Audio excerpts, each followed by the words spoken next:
Naneo ny heviny mahakasika ny fitokonana ny piasan'ny fananantany na ny domaine ny ministre mpanjakana Rivo Rakotovao izay mbola manisy resaka ihany koa ny famoahambola mpanjakana eny amin'ny trésor. Tsy ny fanomezana tany mpanjakana ihany no ataony eo anivon'ny domaine raha ny fanamariana izay noentiny ny ministre mpanjakana miandraikitra ny titikasan'ny fiadidinan'ny Repoblika ny fanajarianany tany ary ny fampitaovana. Ahoana ary ranovatsika foto-drafitrasa lehibe raha ohatra ny tany na ambanivohitra iny andrenivohitra. Mila zay lazaiko hoe mila fandaminana io fa tsy hoe finiavana fotsiny dia raha ohatra zany fandaminana zany netretin'ny olona mamery ny tombontsoan'ny olombitsy dia tsy fantatry fa nazy moa no mamaly an'izay fa tombontsoan'ny firenena tombontsoan'ny be sy ny maro tsy nijovona amin'izany tany mpanjakana zany satria fantatritsika tsara hoa lazaiko teo hoe maninona ny poto ny jirama lasa anaty tokotanin'ny olona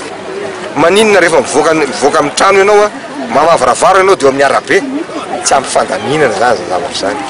Fa niasa ao amin'ny domaine tsy hoe fanomezana tany mpanjakana fotsiny akory anisany zay fa be da be ny asa tokony atao ao manao an'le plan national vaovao zao manao rehetrarehetra ilana fandamina zany rehetra zany fa tsy za zany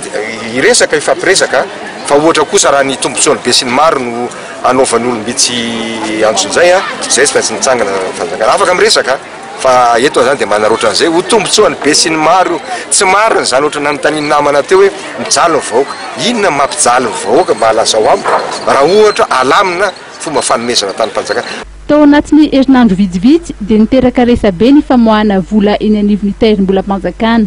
Voalaza fa misy ny fikasana amoaka vola 4 miliara ariary izay tsy manaraka ny fepetra tokony arahana amin'ny famoahana vola mpanjakana. Tsy misy zany fitantanam-bola mpanjakana zany hoe raha manao zao ministre nanao azao nataon'ny teknisianina mivinavina hoe zao ny anamboarana ny lalana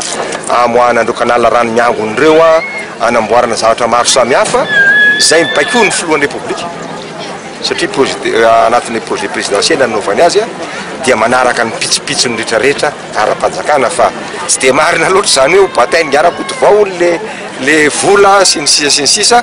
dia na fanjakana fenjera matoa fanjakana toko hoe firenena mihitsy fa tsy fanjakana fa tsy volako any an-trano io na volan'ny Rakoto na volan'ny Rabe fa mitahiry-bola mpanjakana misy fandaminana zany fa ny projet no apetraka dia efa mipetraka ny projet nomboka tamin'ny 26 desambra efa nandeha ny vinavina anamboarana ny lalana manodidina kanalan-dretany iny anamboarana andreo lalana lavadavaka ireo anamboarana ny tetezana maro samihafa ametrahana an'izao toerana izao anisan'ny fahamaizana daholo zany rehetra zany koa fanjakana mandamina an'izany ao anatiny ao fa tsy misy na filoham-pirenena ary tsy afaka maka vola amin'izao fotsiny ao anatin'ny kitapom-bola mpanjakana zany fa misy fandamina zany fa io moa adroadro aty avelany tsy dia anina loatra amin'izay fa ny firenena ny avotana dia izay no fipetrany. Ho an'ny fanamboaran-dalana eto andrenivohitra moa dia nambarany ity ministre mpanjakana ity fa 1.4 miliara ariary ny tedi-bola ilaina.